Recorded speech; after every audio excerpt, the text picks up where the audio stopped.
Hirohiko Araki es un mangaka que pertenece a la extensa tradición de autores que son reconocidos principalmente por una de sus obras, en su caso, JoJo. No obstante, existen dos obras suyas por fuera del universo de JoJo que han llamado la atención de todos, no solo entre sus fanáticos, sino también de la gente encargada de adaptar sus trabajos a otros medios.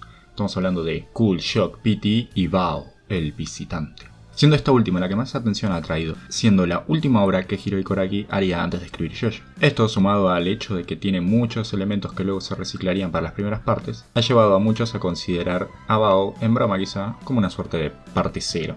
¿Es esto verdaderamente válido? Como el mismo Araki ha aclarado en varias ocasiones, Bao se trata de un trabajo de transición, una obra en la que buscaba crear su propio estilo, a la vez que escribía una historia sobre peleas más físicas justificadas con ciencia ficción. Y bueno, desgraciadamente esta cuestión de trabajo de transición se nota mucho en su arte. Si bien ya empieza a presentar los ángulos y poses particulares y extravagantes que caracterizarían el estilo de Araki en los próximos años, no se sale mucho de la norma, por lo cual se trata de un trabajo promedio, e incluso en estos momentos de experimentación llega a ser bastante mediocre o malo, teniendo muchos paneles que no se entienden. Si bien no tiene los mismos errores garrafales de anatomía que el estilo de parte 1, tampoco tiene su increíble atención al detalle y al sombreado, lo cual lo hace carecer completamente de pasión. En cuanto a la historia, bueno, veamos. Bao trata sobre dos jóvenes con poderes paranormales que intentan escapar de una extraña organización que desea experimentar con ellos. Y ya, realmente es solo eso. Estos dos personajes son completamente planos, incluso más que los de parte 1. Por un lado tenemos una chica con clarividencia, poder que solo utiliza 3 veces, y si bien se nos es introducida con un fuerte carácter, lo cierto es que durante el resto de la obra toma un rol completamente pasivo y dependiente de Bao. Bao, el protagonista, que ya sé que no se llama así, pero no jodan, es más fácil, es un muchacho al cual se le inyectó un parásito, el cual le permite transformarse en la forma suprema de vida. Tiene el control absoluto de todos los procesos fisiológicos que ocurren en su cuerpo, siendo ese su principal poder. Y nuevamente, eso es todo. El poder de Bao se activa de manera inconsciente, por lo cual el protagonista durante la mayoría de las peleas no tiene una participación activa realmente, sino que es el parásito controlándolo. Y en los momentos en que no está transformado, no tiene casi ningún interés por lo que realmente ocurre a su alrededor o de esos extraños poderes que tiene. No es sino hacia el final que decide intentar controlarlos, pero no solo lo logra sin ninguna dificultad, sino que tampoco cambia de ninguna manera. Bao, consciente o inconscientemente, pelea de la misma manera. Comparados con sus equivalentes de parte 1, Erina y Jonathan, estos personajes palidecen ante la ausencia de cualquier rasgo significativo. Si bien los personajes de parte 1 solo tenían uno o dos rasgos principales, lo exagerados que estaban los hace muchísimo más profundos que los protagonistas de Bao. Por otra parte, si bien el poder de Bao es creativo, si lo comparamos con su contraparte en parte 1, que sería Dio Brando con los poderes de vampiros, lo cierto es que se vuelven muy aburridos ya que se tratan de literales Deus Ex Machina o power-ups que Bao puedes constantemente sacar en cualquier momento para ganar una batalla. Esto funciona mucho mejor con Dio Brando, ya que al ser un villano siempre será muchísimo más interesante ver a un villano recibir power-ups que complican a nuestros protagonistas. Otro elemento muy aburrido que comparte Bao con la parte 1 es la presencia de un narrador. Solo que al contrario en parte 1, donde complementa el contexto y ayuda a entender algunas emociones de algunos personajes, en Bao nos la pasa relatando y contando todo, incluyendo hasta los sentimientos de los personajes. Un manga que no puede transmitir los sentimientos de su personaje no es un buen manga. Aún así no todo es malo.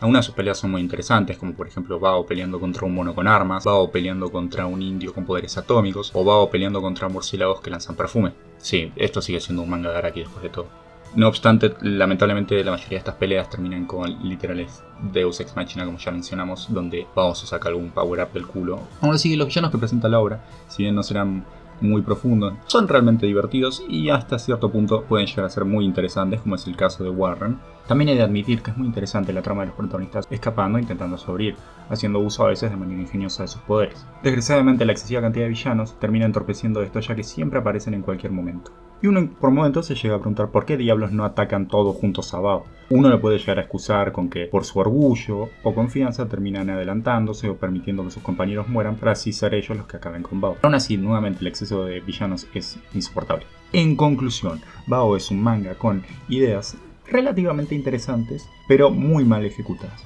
Uno podría intentar excusar a Araki con que no tuvo suficiente tiempo para desarrollarlas, pero considerando que parte 1 en esa misma cantidad de espacio ya estaba finalizando su primer arco, ciertamente no. Se trata de un problema por entero de la capacidad de Araki en ese momento, por lo cual Bao no es más que un simple 4 de 10.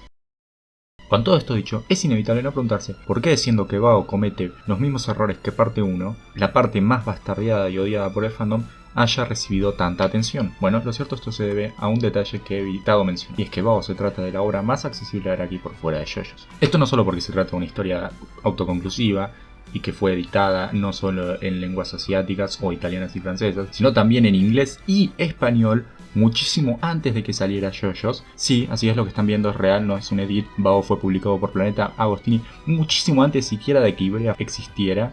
No me pregunten cómo ocurrió eso, no tengo la menor idea, lo más probable es que haya sido porque las licencias eran baratas. Sino que además, Bao cuenta con su propia OVA, siendo el primer trabajo de Araki que fue adaptado a un formato animado. ¿Y qué tal está esta OVA?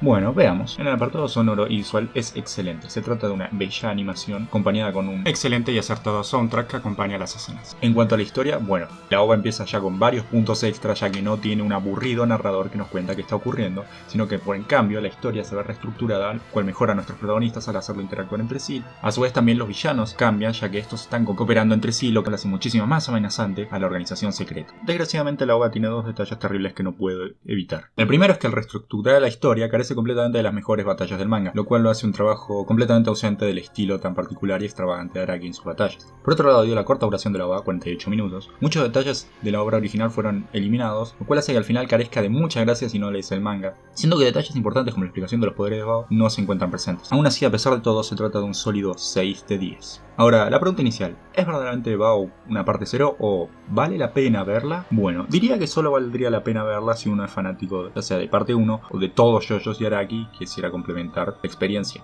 En grandes rasgos no es una obra muy buena ni interesante, pero por otro lado es tan corta que no se trata de una pérdida de tiempo intentar verla, así que dale una oportunidad quizás.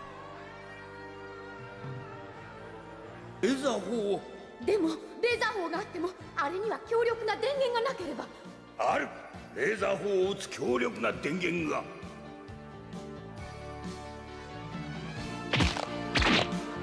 お、バオ、ブレイクダークサンダー。